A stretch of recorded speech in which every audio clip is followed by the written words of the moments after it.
สบายดีมื้อนี้วันอาทิตย์ว่าสิบ่เฮ็ดหยังกินแล้วเด้มันหักก็ยังได้เฮ็ดอยู่พวกเจ้าข่อยได้ปลาอันทิลาเปียปลาสีขาวมาจากคอสโก้แพ็คนึงก็ประมาณ14-15 ดอลมี4ตัวเขาล่างเขาโซเก็ตมาให้เรียบร้อยแล้วมีแต่เฮามาล่างหน่อยหนึ่งมาเฮาตัดมาตอนนะครับเฮาสิเฮ็ดหยังเฮาก็มาตัดเอามื้อนี้ข่อยสิเฮ็ดปลาแดดเดียวข่อยมักจะกินปลาแดดเดียวคันเป็นปลาติลาเปียนี่ข่อยนึกว่าข่อยถ่ายตอนที่ว่าข่อยตัดเอาหางเอาเหิงข่อยก็เลยลืมกดเอายามันอันนี้ล่างเรียบร้อยแล้วค่อยมาล่างอีกเด้อค่อยนึกว่ามันค่อยทายแต่ว่าค่อยเลยบ่ได้กดค่อยล่างแล้วค่อยมันเสด็จน้ำแล้วค่อยก็มาเล่ค่อยนึกว่าผ้าอันนี้มันสีแข็งแห้งว่าซั่นมันระบ่แข็งแห้งคือกันกับมีดแบนๆมีดแปะๆเนาะถ้าเป็นเฮามาเล่ปลานี่มันก็สิมีแต่มีดแบบบางๆเนาะพวกเจ้าผมคิดค่อยเด้อบัดตอนเฮามีแต่ว่ามาฟันกระดูกพี่มันค่อยแม่นพวกมีดเอานักได้หน่อยนึงมีดตัวนี้นี่ค่อยก็ซื้อมาแต่เมืองไทยแต่ว่ามีดตัวตุ้ยๆนี่มันสั่งมาจากออนไลน์ก็เข้าดีเด้อละพอดีมือว่าซั่นซะค่อยเล่ปลาค่อยเล่ทั้งสองด้านค่อยได้ทั้งสองด้านแล้วค่อยเอาก้างทั้งกลางมันออกเพราะมันกินง่ายกว่าอันใดมีก้างนี่สามีค่อยบ่มัก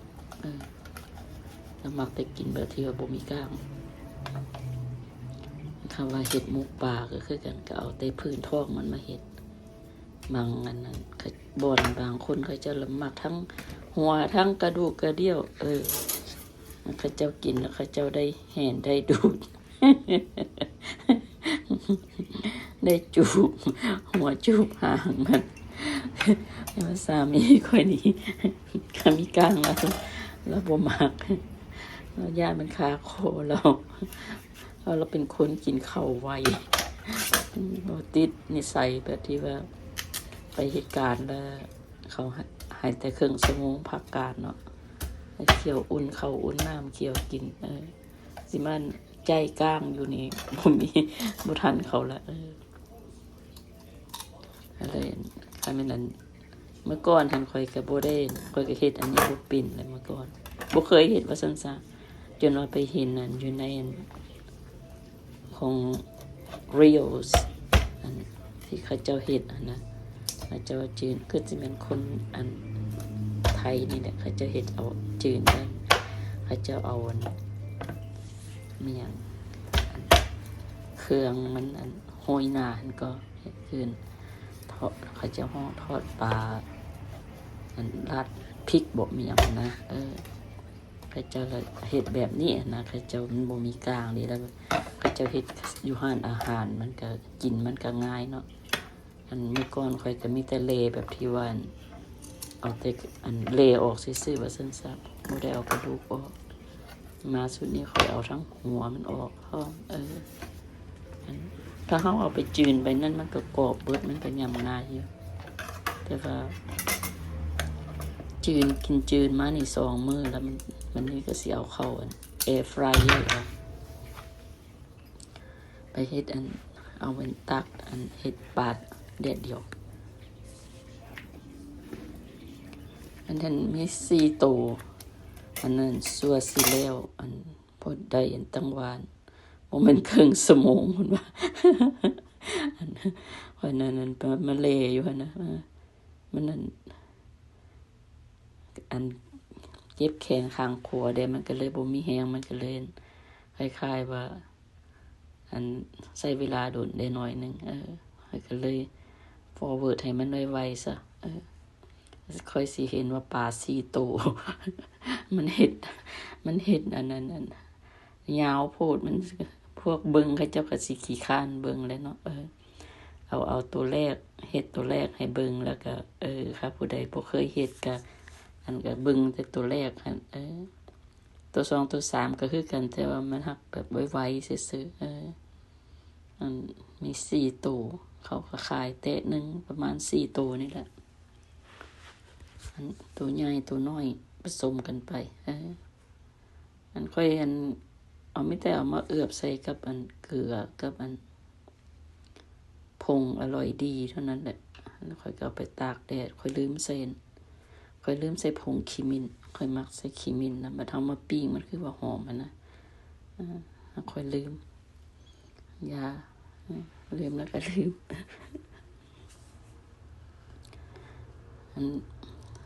ซอยแบบนั้นเบิ่งซอย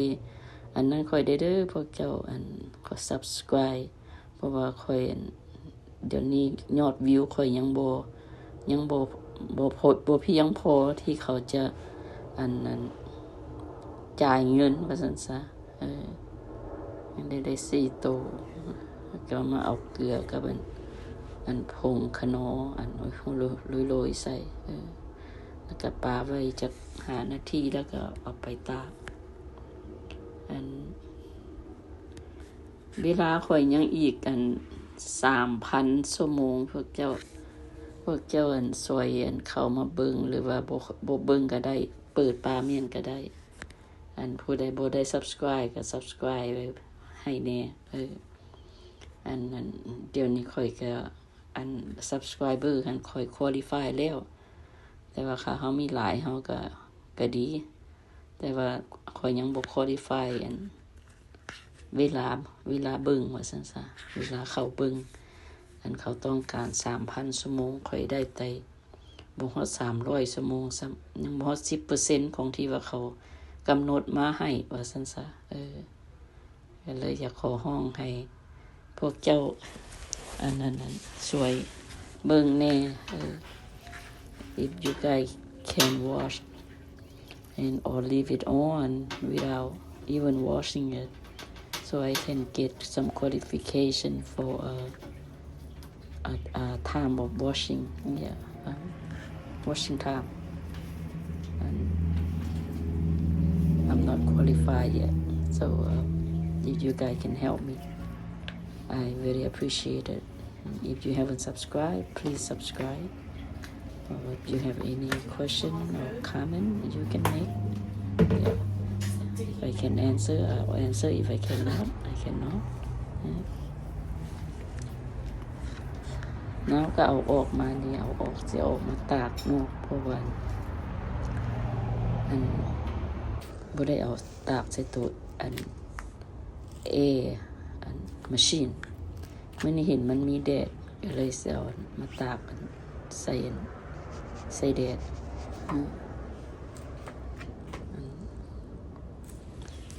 แดดก็งามๆตากแดดไว้แล้วบัดนี้ค่อยก็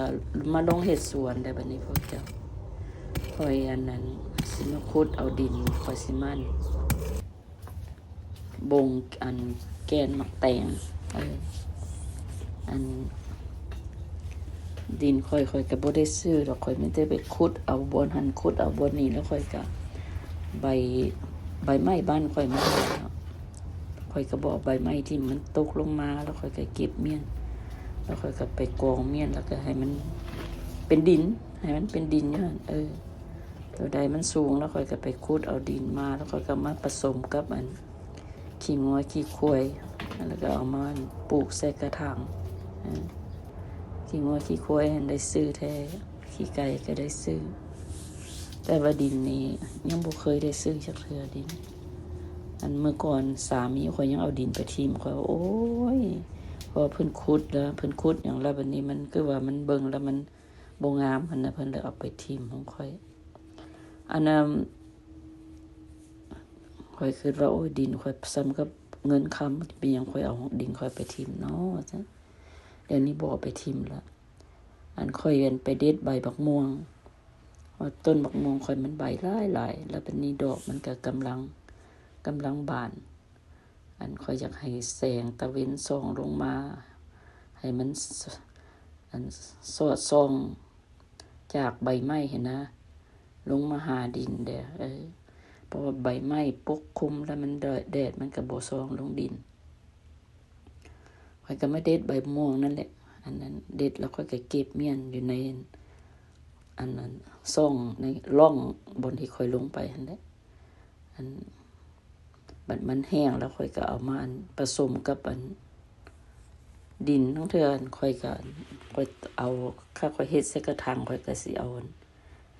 ฮ้อนแล้วเด้บัดนี้ค่อยค่อยปลูกใส่กระถางค่อยก็สิเอานั้นใบบักม่วงแห้งหั่นใส่กระถางก่อน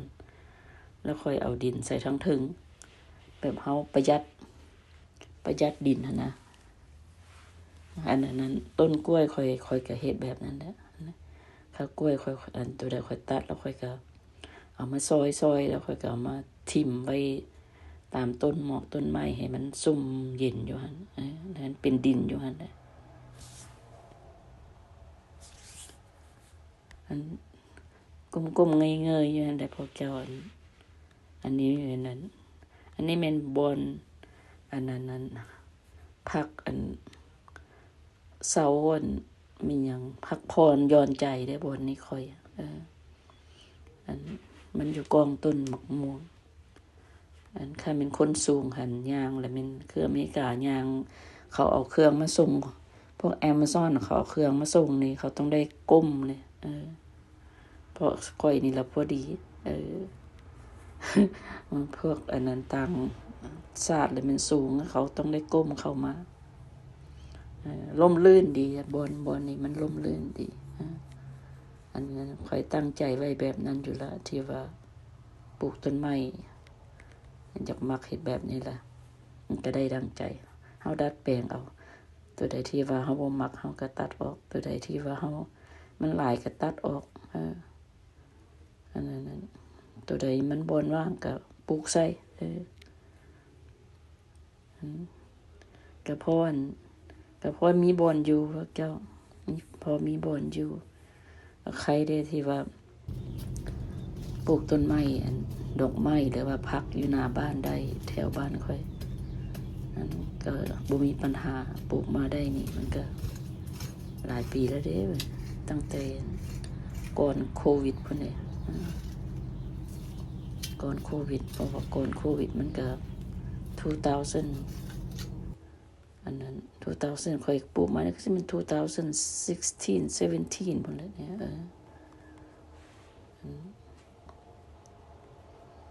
อันนั้นบ่อนหันค่อยก็เอาขี้ง้อขี้ควายไปลงใส่แล้วก็ไปป่นให้มันอยู่หั่นนั้นให้มันเป็นปุ๋ยใส่กบบักม่วงหั่นพร้อมแล้วพวกเจ้าถ้าดินมันเหลือแล้วค่อยก็เอามาใส่เอา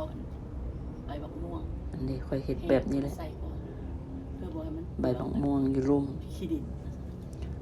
แล้วค่อยก็เอาดินยองใส่ทั้งถึงแกงไหมอันนั้นค่อยมีต้นนั้นผักอีโฮม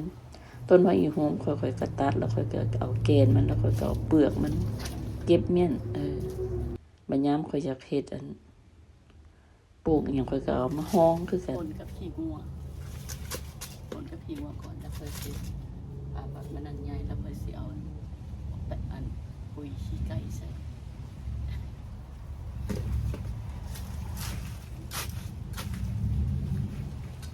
ก้านเบี้ยบักแตงนี่มันเดือนนี้เดือน2มันสิเป็นจังได๋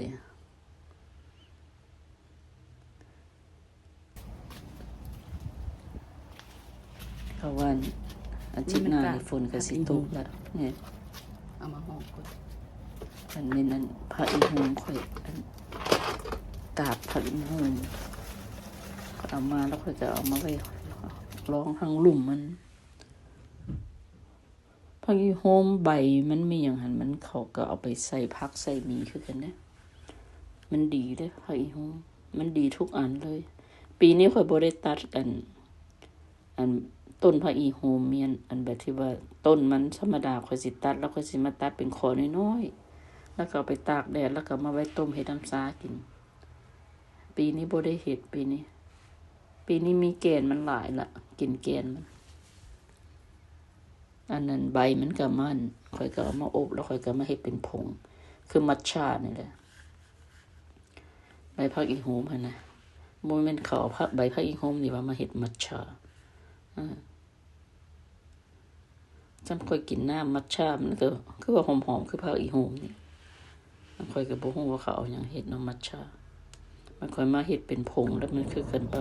นกับมัทฉะเลย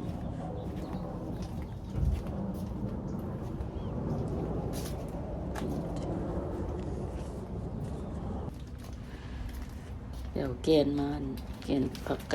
บักแตงแกนอันนั้นแกนบักที่บักค่อยมีบักหลายแกนมากเกือบมันจะแกนไม่อย่างเดียว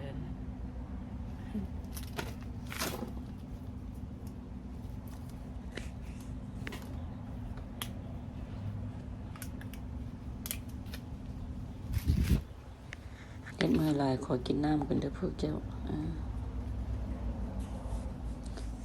น้ำไปแล้วก็ส้มดอกอันมะม่วงถ้าเบิ่งนั้นมันยามมะม่วงค่อยออกมาเด้อพวกเจ้าอันนั้นนะถ้าเบิ่งนั้นอย่าลืมติดตามคลิปค่อยเด้อบ่ได้ยังบ่ได้ Subscribe ก็ Subscribe ซะเพราะว่ายามมะม่วงเขาก็สิถ่ายอันทำลงมาให้พวกเจ้าเบิ่งมะม่วงน้อยเด้อของค่อยนี่มันมะม่วงธรรมดามันมะม่วงอันมะเนียล่านะอันนั้นมะเนียล่าแมงโก้นะวันนี้มันนั่นทำมันพั่วได้ที่มันเป็นแต่หน่วยเดียว2หน่วยหั่นมันน่ะเป็นหน่วยใหญ่อยู่แต่ว่าถ้ามันเป็นได้เป็นพั่วนะเป็นพวงหั่นนะมันหน่วยบ่ใหญ่หน่วยมันก็สิซ้ำกับอันนั้นมันซ้ำกับบักนาวนี่แหละแต่มันหักยาวบักมันนาวมันหม่นเนาะ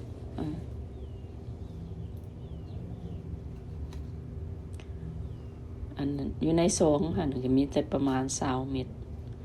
แต่ว่าแพ็คนึงเขาก็ขาย10ซองเราสิมากล้าเบิ่งว่ามันสิออกบ่ถ้าตัวใดบ่ออกข้อยก็ค่อยสิมันอันนั้นกล้าไหมว่าเขาเห็นเขาเขียนใส่ในหั่นว่า75%มันออกว่าซั่นน่ะเพราะว่ามันเป็นอันมันเป็นหยังก็เม็ดบักแตงใหม่ว่าซั่นซะ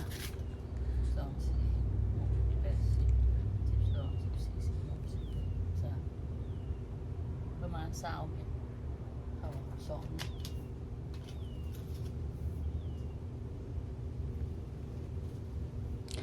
ในเฮ็ดอยู่น้ำส่วนหน้าบ้านหลังบ้านสิโอ้ย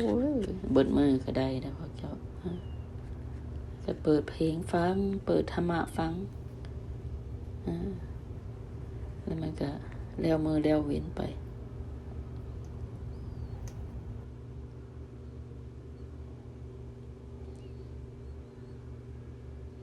เสี่ยวลองไปไว้หน้าบ้านขอยยันอันนั้นตัวนกตัวยังไม่กินของข่อยสิได้ซอกเอาอย่างไปง่วเมียนภาษาข่อยหวานผักสลัดสลัดมันบ่ได้กินเลยอันนั้นเรือนกเรือหอยแล้วค่อยได้กิน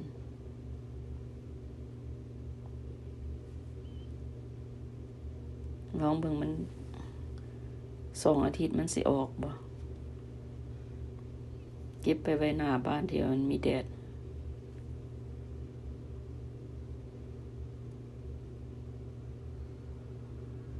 บ้านค่อยค่ะมันได้แดดมันก็แดดให้แดดว่าเด้อความร้อนในยามร้อนนี่มันเป็น100พุ่นเด้ออันยามมันฤดูร้อนเป็น100ปลายถ้ายามหนาวบางปีก็หนาวแต่ปีนี้บ่หนาวปานใดปีนี้เขาว่าอาทิตย์หน้านี่ฝนก็สิตกแล้วสิตกอีกว่าซั่นซะเฮ็ดแล้วก็กวดกระปัดมันค่อยสิได้มีบ่อนอยู่บ่อนเซาคนย่างไปย่างมาพอเขามาส่งของเขาก็สิอยากย่างเข้ามาได้ว่ามันหกแล้วเขาสิบ่กล้าเข้ามาเลยเนาะ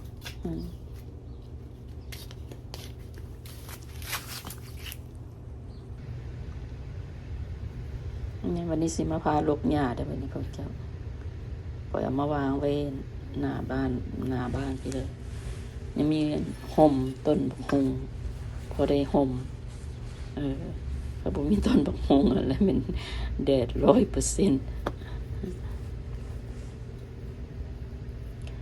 หญ้าอันพักน้อยๆน่ะมันเกิดขึ้นนะเป็นแพรเป็นแผ่นมีผักซีอยู่หั่นนั้น4-5 ต้นอันก็เลื่อนไปลุกออกจากให้ผักซีให้มันได้ขึ้น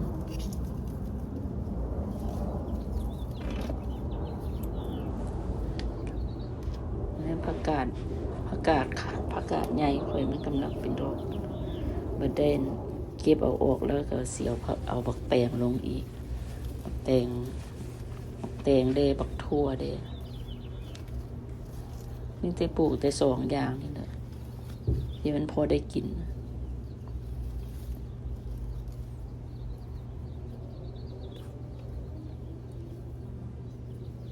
ผักสลัดที่เหลือเกินมันเหลือจากหอย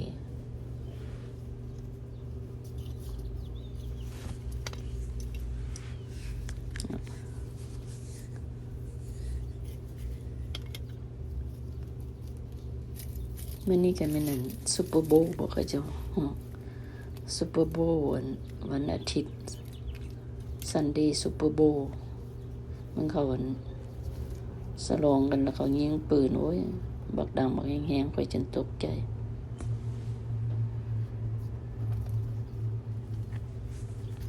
อยู่ต่างรัฐอยู่ต่างเมืองนี่เขาเจ้าสลองกันเขาเจ้าก็ปิ้งงัวปิ้งควายปิ้งหมูเนี่ยอันคนลาวเฮานี่แหละเพราะว่าเขาเจ้ามักซุ่มแซวกันเนาะ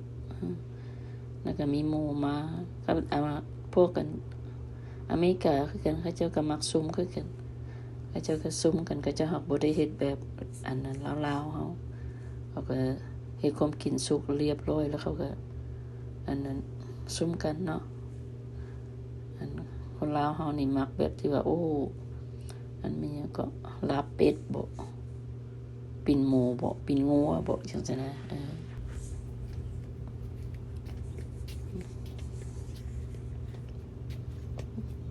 แล้วตัวนี้แล้วบัดนี้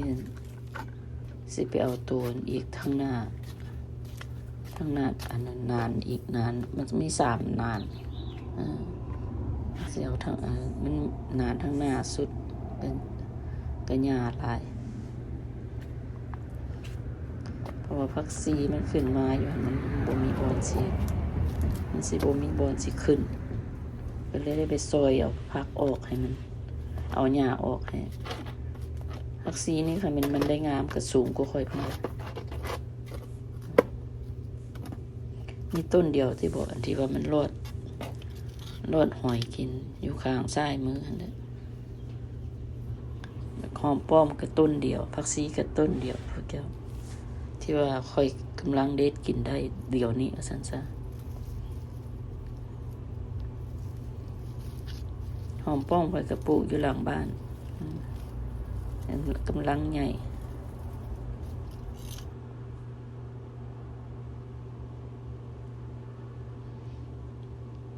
ยุดข้างขวามือค่อยก็เป็นต้นผักอีโฮมตัดลงแล้วก็ปงขึ้นมาใหม่อีกแล้วเด้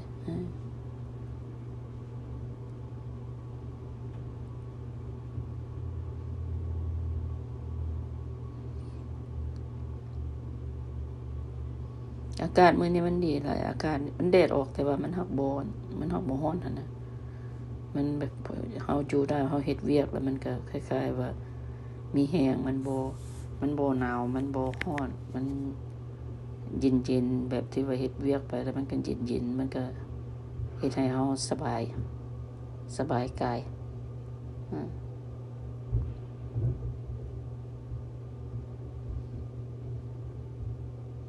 ค่อยเอาบักลินมาลงหั่นโอ้มันงามๆฮักบ่ฮู้ว่ามันบักลินเด็กหยังบ่นี่ขออย่าซื้อให้ไปเป็นบักลินน้อยแล้วก็พอแล้วค่อยเบื่อหลายบักลินน้อยนี่ค่อยขี้คร้านเก็บบักลินมันยังเครือๆนะ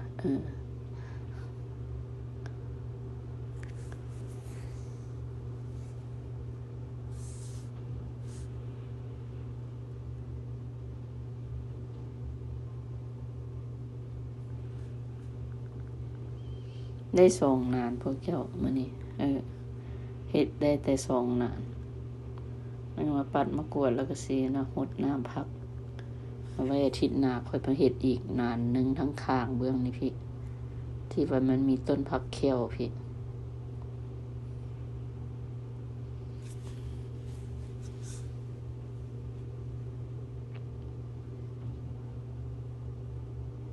ก็มีผักบัวเดแล้วก็มีผักบัวผักซีผักกาดหอมป้อมที่ค่อยปลูกพอได้เอามาใส่ปนใส่แก้วใส่ออกหัวสิงไข่แล้วก็มีใบขี้หูดใบขี้หูดต้นบักใหญ่ผู้ใดอยากได้เด้อค่อยมีจำหน่ายเด้อพวกเจ้าก็มีมะนาวมีต้นบักนาวมีต้นมะม่วงมีต้นอะโวคาโดดีใจอะโวคาโดค่อยก็เป็นดอกแล้วปีนี้อันคลิปหน้าค่อยเสียให้พวกเจ้าเบิ่งเด้ออันต้นอะโวคาโดค่อย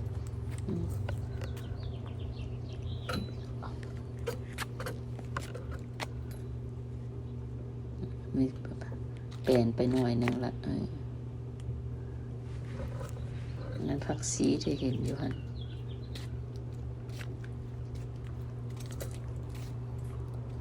เบื้องซ้ายเนี่ยก็สิได้มาเฮ็ดอาทิตย์หน้า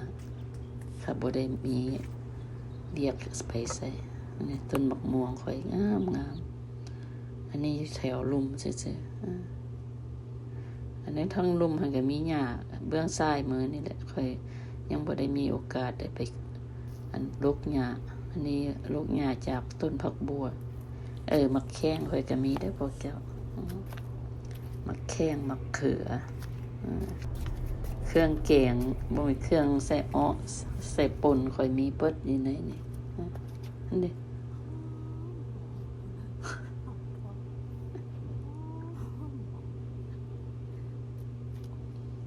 ต้นเดียวกำลังสิเป็นดอกค่อยก็เลยไปเด็ดยอดมันให้มันแตกออกมา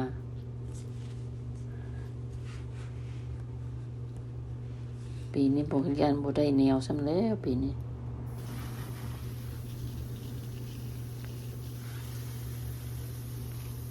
มีปลูกต้นดอกไม้พวกดอกเศรษฐีดอกเศรษฐีหลากหลายสีปลูกตอนโควิดผู้ใดก็อยากปลูกผู้ใดก็อยากได้โอ้ขอมาว่าฉันบอกหลายๆ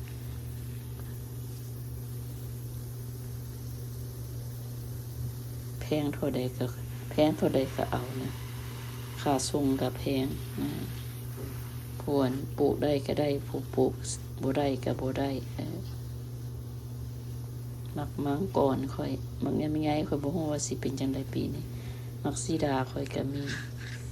มักยังไงค่อยยังบ่เห็นออกดอกปานนี้แท้ปีกายนี่ออกบักหลายๆบ่มีจักหน่วยเลยบ่จับจักหน่วยเลย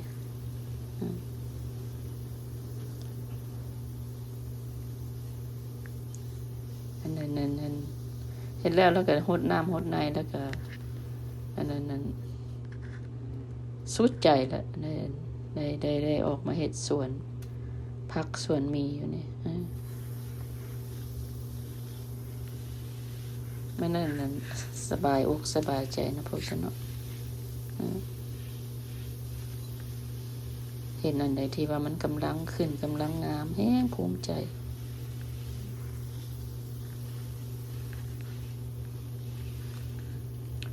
ค่อยนั้นเราเป็นเขาบ่ได้ออกมาค่อยก็เบิ่งแต่ YouTube ที่ว่าพวกเขาปลูกผักปลูกมีไปขายนั่นแหละสะอ้อนนำเขามันจะปลูกแล้วเขาเจ้าเฮ็ดคลิปเขาเจ้าก็เฮ็ดคลิปแล้วเขาเจ้าก็ปลูกแล้วเขาเจ้าก็เอาไปขายเขาเจ้าก็เฮ็ดคลิปเขาเจ้าขายบ่ได้ขายหมดทุกเทื่อได้ล่ะคลิปของเขาเจ้าก็ได้เขาจะบ่ฮู้ว่ามันนั้นเป็นจริงบ่เป็นจริงเนาะ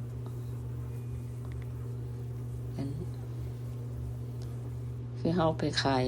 ธรรมดาบางเทื่อมันก็ขายบ่เบิดอันนี้ของเขานี่คือว่าขายเบิดตลอดเอาพวกเจ้า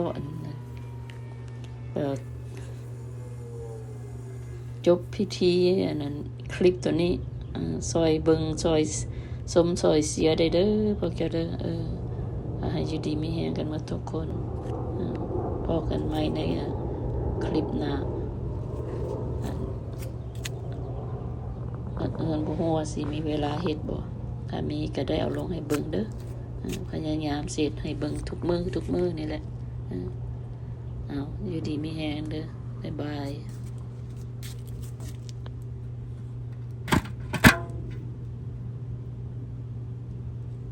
นั่นเป็นผักกระแยงค่อย ผักกระแยงค่อยเอาบายละ